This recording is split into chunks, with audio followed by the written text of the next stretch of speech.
Hello guys, hope you all are doing good today. Welcome to ID Talk TV. In this video we'll take a look at how Thomas Frank Tottenham Hotspur dominated Manchester City over the weekend to get the better of Pep Guardiola as they defeated Manchester City at the Etihad Stadium 2-0. And also we'll take a look at the latest on the transfer happening concerning Carney Chukwuemeka and Anselmino. Okay, let's dive into it. The Premier League Round 2 over the weekend produced a shocker as Tottenham Hotspur went to Etihad Stadium, defeating Manchester City by 2-0. Was it really a shocker? In my opinion, I don't think so. Because the fixture between Manchester City and Tottenham Hotspur has always been one that Tottenham Hotspur is beginning to turn Manchester City at the Etihad to their own wife. Why did I say I don't think it's a shocker? In 2024-2025 EPL season, this fixture saw Tottenham trash Manchester City 4-0. And in 2025-2026 EPL season, Tottenham Hotspur under Thomas Frank defeated Pep Guardiola 2-0 at the Etihad Stadium. Now, the result wasn't a fluke. Even though while the game was going on, I actually watched the match. When Spurs took the lead through a counter play, and that goal was scored by Johnson, I thought maybe they have just actually woken the sleeping lion. But it turned out not to be the case, because the setup of Thomas Frank against Manchester City was very tactical.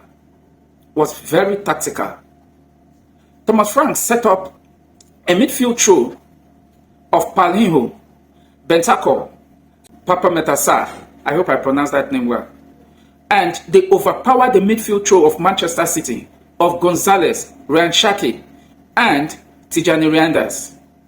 And one will begin to wonder,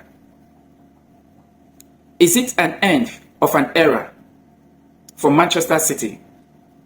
Is it an end of an era for Pep Guardiola? Because Spurs didn't just take away the 2-0 victory. It was a complete dominance. If we take a look at the statistics of the game,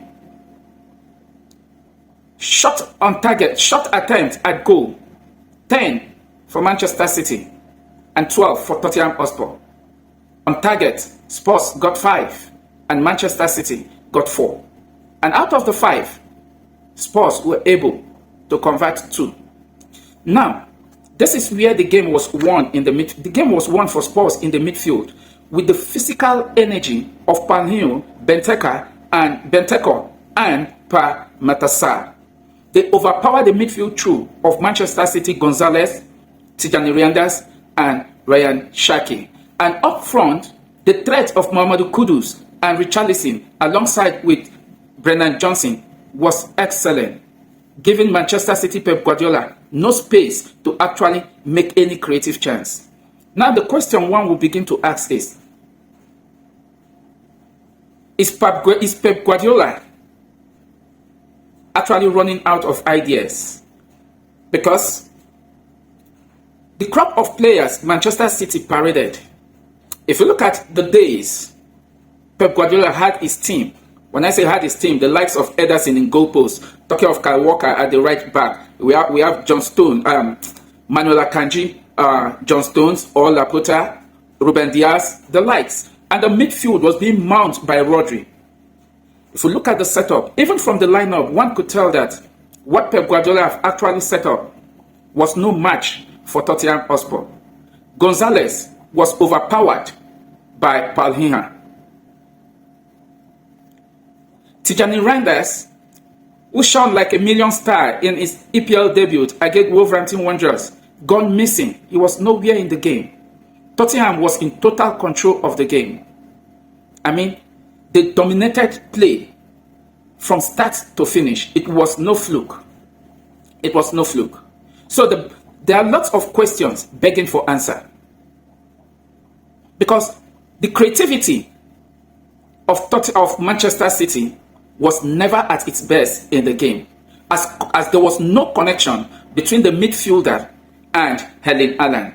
Now the question is, was it the midfield trio of Tottenham Hotspur that actually disconnects Manchester City midfielders or nullifies Manchester City creative ability to actually connect with Erling Haaland?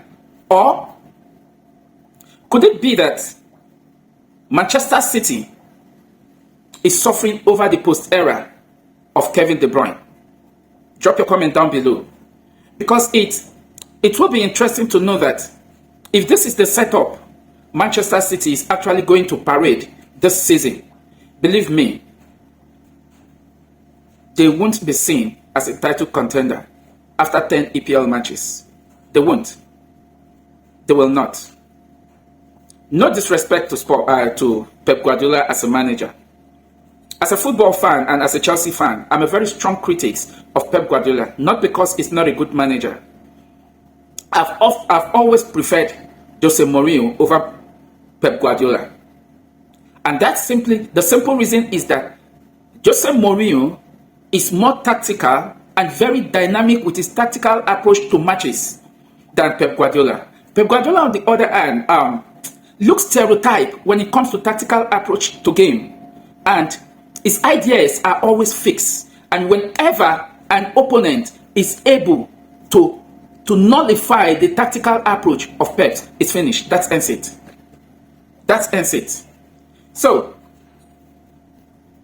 the players I saw paraded by Pep Guardiola, because Pep Guardiola set up in a 4-1-4-1 formation, typical of him. Bernardo Silva, his time is almost up. He was nowhere in the game. Tijani Reinders was overpowered by Palhinha in the midfield of Tottenham Hotspur.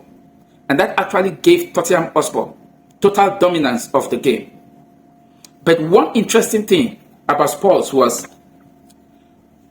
Spurs were deadly in the break. They were very deadly when it comes to counter each time they go forward. And that was how Brennan Johnson got the opener. Even when they thought it was offside, and VAR checked, and the goal was confirmed to be a goal, and the goal stood. Before Palhinha gets the second goal for Tottenham Hotspur from the error committed by James Trafford. And that again calls for a question. Pep Guardiola have Ederson. There is no report about the situation other than probably extending of his contract at Manchester City. But there's no major report to say that there is a fallout between Pep Guardiola and Ederson, talking about the goalkeeper who have always been in the radar for Galatasaray. And one will begin to wonder if James Trafford will be the goalkeeper to be in between the sticks this season for Manchester City. Then Pep Guardiola have missed it. But there is still talks. There's talks ongoing between Manchester City and Gianluigi Donnarumma after their defeat to Tottenham Hotspur. So, fair play to Tottenham Hotspur.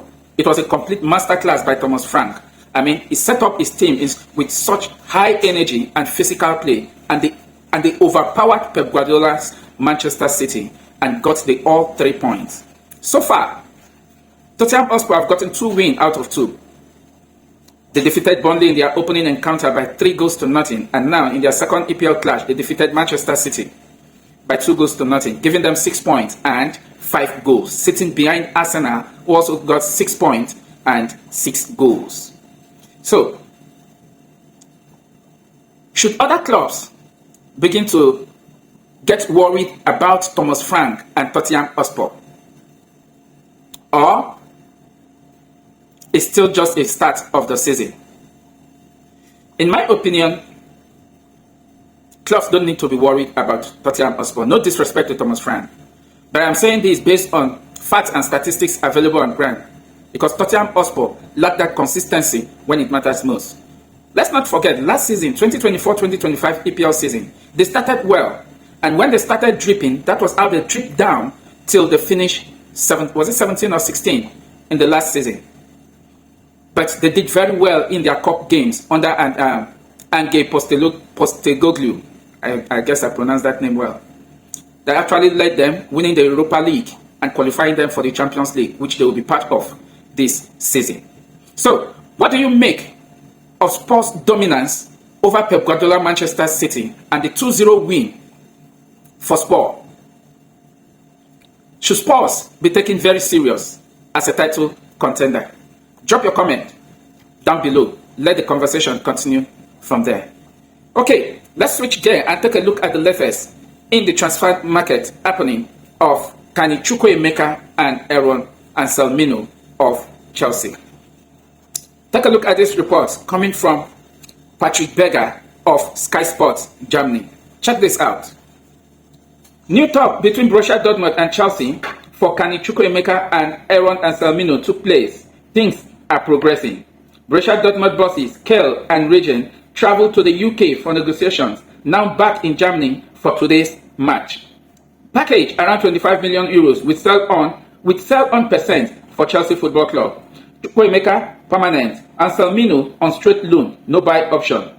Charlie Cresswell from Toulouse also on Borussia Dortmund list as backup if Anselmino deal collapses. Patrick Berger went on to say, full agreement between Borussia Dortmund and Chelsea for Chukwuemeka and Anselmino. Both players are expected to fly to Germany today. Package worth 25 million euro as reported. Chukwuemeka permanently and Anselmino on loan, no buy option. So, Borussia Dortmund have progressed in talks to sign Carney Chukwuemeka on permanent deal, and that has always been Chelsea's stand. Permanent deal or no deal. So, Borussia Dortmund have secured a package worth of 25 million euros on a permanent deal for Carney Chukwuemeka, and Anselmino will also join Borussia Dortmund on a loan move with no option to buy. I mean, I love the way Chelsea usually strike their business. On Carney Chukwuemeka, there is also going to be a sell-on percentage clause, and that's very good for Chelsea. The same thing Chelsea did when they actually sold Renato Veiga to Villarreal with 40% sell-on clause, and I believe in the near future we're going to see how many percent the sell-on clause is going to be on Carney Chukwuemeka. So, Fabrizio Romano went on to confirm the deal. Check this out from Fabrizio Romano. Anselmino to Borussia Dortmund from Chelsea. Here we go. Deal agreed on loan, no buy option. No buy option clause as Aaron will be back at Chelsea in June 2026. Borussia Dortmund will cover his salary. And also expected to sign Carney Chukwuemeka on permanent deal. Next. Almost done. And Fabrizio Romano went on to confirm. Carney Chukwuemeka to Borussia Dortmund. Here we go. Deal done and plan confirmed. Chelsea to receive fee around 25 million euro with add-ons and heavy sell-on clause also included. Key in the deal. Anselmino loan and Carney Chukwuemeka both will undergo medical on Monday. All of this happened just yesterday, Sunday. And today, Monday, both Carney Chukwuemeka and Anselmino will undergo medicals at Germany with Borussia Dortmund. I mean, it's a good deal. Chelsea, when it comes to transfer business, I said it. Give Chelsea his flower. They are second to none. They actually know how to negotiate their way out of this business. Carney Chukwuemeka will now join Borussia Dortmund on a permanent deal, and Anselmino will join Borussia Dortmund on loan with no option to buy and full salary covered. That's quite interesting. Okay, let's end this video on this interesting note in Chelsea. Take a look at this concerning Marc Cucurella. Check this out. Marc Cucurella, yes, new contract is done. I am very happy. The club gave me the confidence and I am very happy to be here. Hopefully, I will have a great year, as reported by BBC. So, Marc Cucurella have extended his contract. The full detail will be out soon and we'll get to know how many years extension has he actually gotten. And most importantly, his wage, very important. We know Chelsea have a salary scale, but Marc Cucurella have been an integral part of Chelsea and match in, match out. And when it comes to team selection, I believe Marc Cucurella is one player that will be selected first on the team sheet before any other person. So I'll be interested to actually know what Marc Cucurella take-home pay will be if there is actually a percentage increase in that. Thank you very much for watching. Please like, share, and subscribe to my channel such that whenever I upload a new video, you will be the first to be notified. Thank you. Bye and take care.